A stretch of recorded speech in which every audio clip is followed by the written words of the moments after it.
Assalamualaikum warahmatullahi wabarakatuh. Selamat pagi semuanya, kembali lagi dengan saya Wahidatul Nisa. Saya adalah mahasiswa PGRI dari Universitas Islam Negeri Sultan Maulana Hasanuddin Banten. Pada pagi hari ini, saya akan membuat sebuah video pembelajaran tentang sistem peredaran darah yang ada di kelas 5 SD.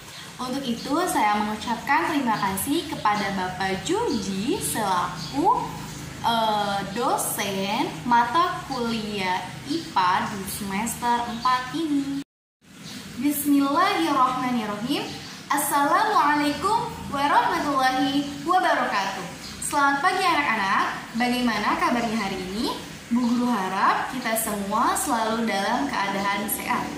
Hari ini kita akan belajar mata pelajaran ilmu pengetahuan alam kelas 5, tema 4, subtema 1 yaitu peredaran darahku sehat. Bu Guru yakin kalian semua sudah mengetahui darah itu apa sih gitu kan.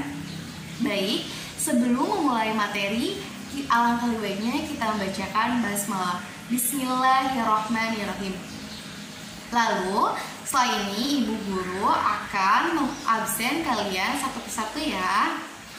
Dimohon tidak berisik.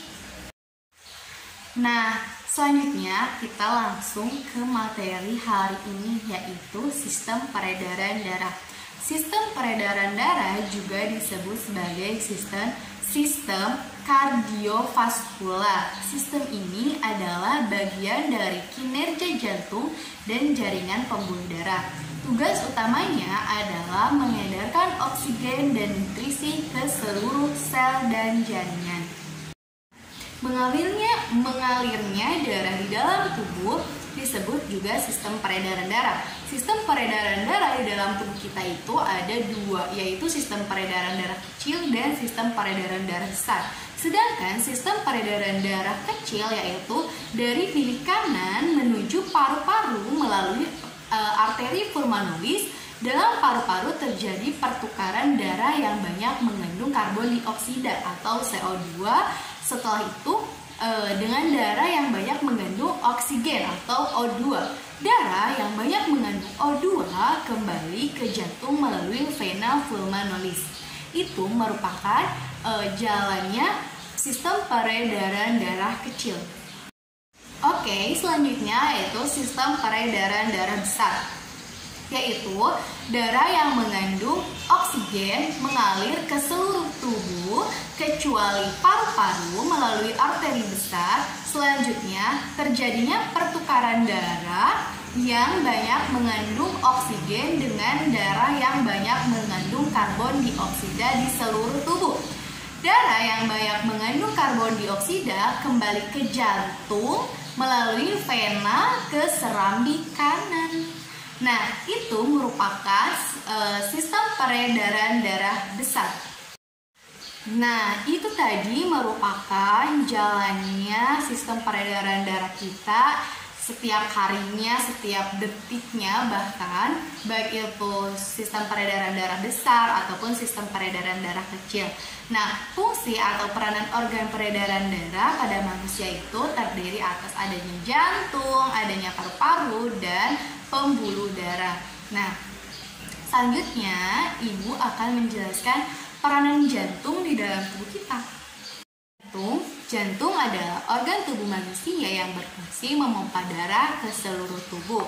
Jantung memompa darah dengan cara berkontraksi dan berelaksasi secara bergantian, sehingga jantung berdenyut, mengembang, dan mengepis, yaitu terletak di dalam rongga dada sebelah kiri.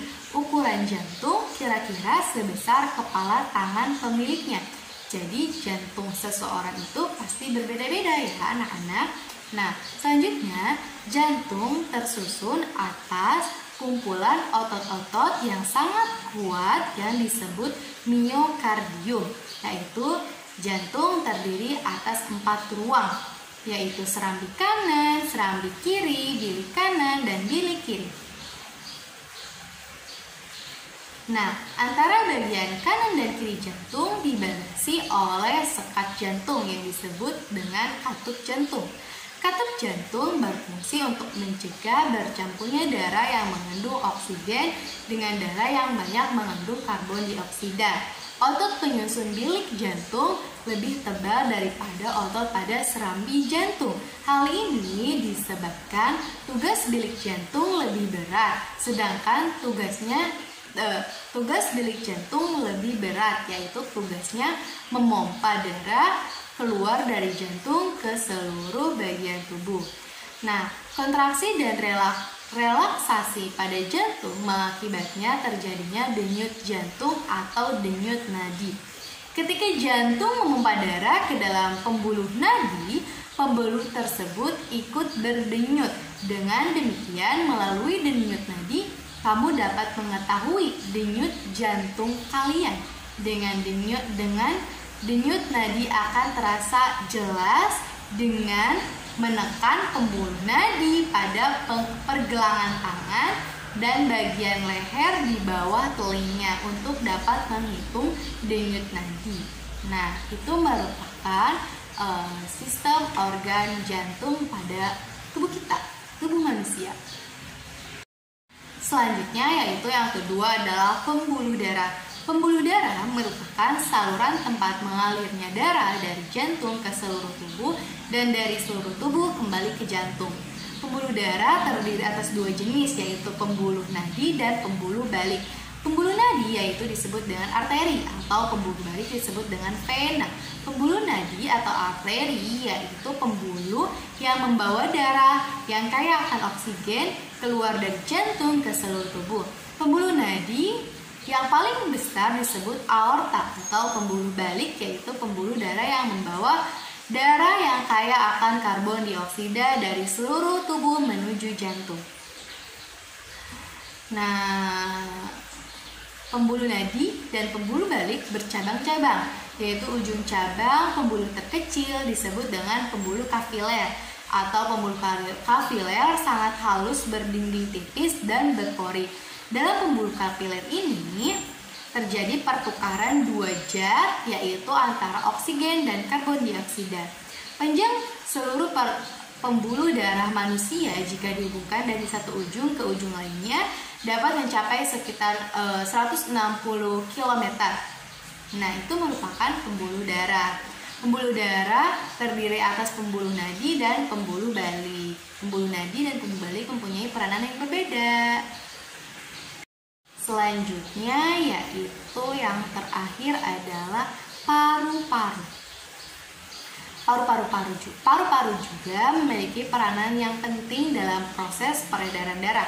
Dalam proses peredaran darah, paru-paru berperan sebagai penyuplai oksigen ke dalam darah. Darah yang telah diedarkan ke seluruh tubuh tidak lagi mengandung oksigen, akan tetapi banyak mengandung karbon dioksida. Setelah kembali ke jantung, darah yang akan mengandung karbon dioksida tersebut dipompa ke dalam tubuh. Selanjutnya, karbon dioksida diambil dan diganti dengan oksigen melalui proses pernapasan. Paru-paru terdiri atas ribuan tabung yang bercabang. Tabung bercabang jumlahnya ribuan. Semakin ke ujung, semakin mengecil. Pada ujung yang mengecil terdapat kantong udara.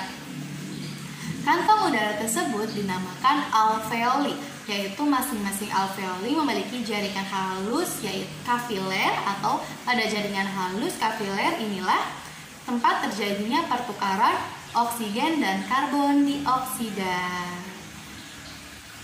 Nah, setelah itu mari kita diskusi. Nah, baik anak-anak, penjelasan hari ini, materi hari ini sudah Ibu terangkan, sudah Ibu paparkan, baik itu sistem peredaran darah yang ada dalam tubuh kita, yaitu sistem peredaran darah besar, sistem peredaran darah kecil, serta fungsi peredaran darah itu terdiri atas adanya jantung, pembuluh darah, dan paru-paru. Nah, selanjutnya Ibu akan melakukan sesi berdiskusi di video selanjutnya. Mungkin cukup. Mungkin untuk penjelasan materi hari ini Ibu cukupkan, kurang lebihnya mohon maaf. Wassalamualaikum warahmatullahi wabarakatuh.